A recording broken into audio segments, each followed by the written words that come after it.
Namaskar, Jai Shri Krishna.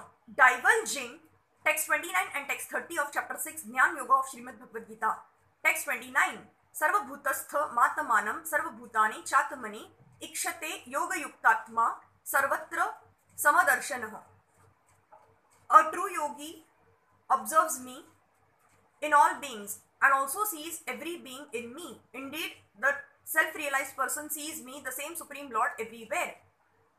A Krishna's conscious yogi is the perfect seer because he sees the Krishna, the Supreme, situated in everyone's heart as Super Soul Paramatma. Ishvaraha Sarva Bhutanam Ruda Deshe Arjuna Tisthati. The Lord in his Paramatma feature is situated within both the heart of the dog and that of a Brahmana. The perfect yogi knows that the Lord is eternally transcendental and is not materially affected by his presence in either a dog or a Brahmana. That is the supreme neutrality of the Lord. The individual soul is also situated in the individual heart, but he is not present in all hearts. That is the distinction between the individual soul and the super soul. One who is not factually in the practice of yoga cannot see so clearly. A Krishna's conscious person can see Krishna in the heart of both the believer and the non-believer. In the Smriti, this is confirmed as follows: Ata tattvacha cha matrutvacha cha atma hi paramo hariha. The Lord, being the source of all beings, is like the mother and the maintainer. As the mother is neutral to all different kinds of children, the Supreme Father or Mother is also. Consequently, the Super Soul is always in every living being.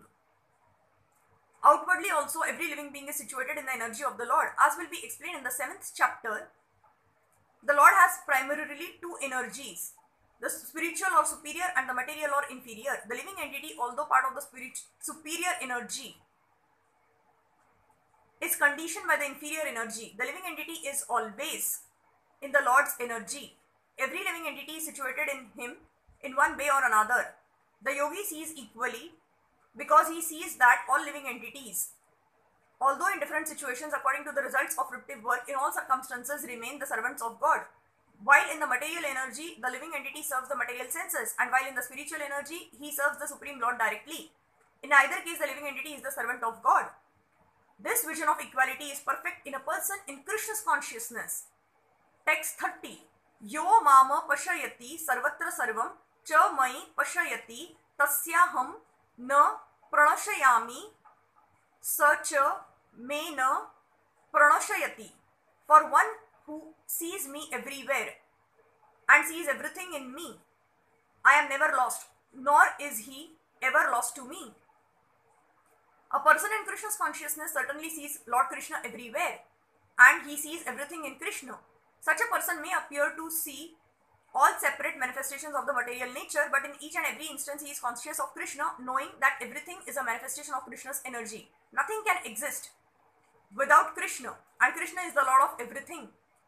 This is the basic principle of Krishna's consciousness. Krishna's consciousness is the development of love of Krishna, a position transcendental even to material liberation. At this stage of Krishna's consciousness, beyond self-realization, the devotee becomes one with Krishna in the sense that Krishna becomes everything for the devotee and the devotee becomes full in loving Krishna. An intimate relationship between the Lord and the devotee then exists. In that stage, the living entity can never be annihilated, nor is the personality of Godhead ever out of the sight of the devotee. To merge in Krishna is spiritual annihilation. A devotee takes no such risk. It is stated in the Brahma Samhita 5.38. प्रेम ज्ञान चुरिता भक्ति विलोचनेना संतः सदा इव हृदयेषु विलोकायन्ति यम श्याम सुंदरम अचिन्त्य गुणस्वरूपम गोविंदम आदि पुरुषम तम अहम भजामि.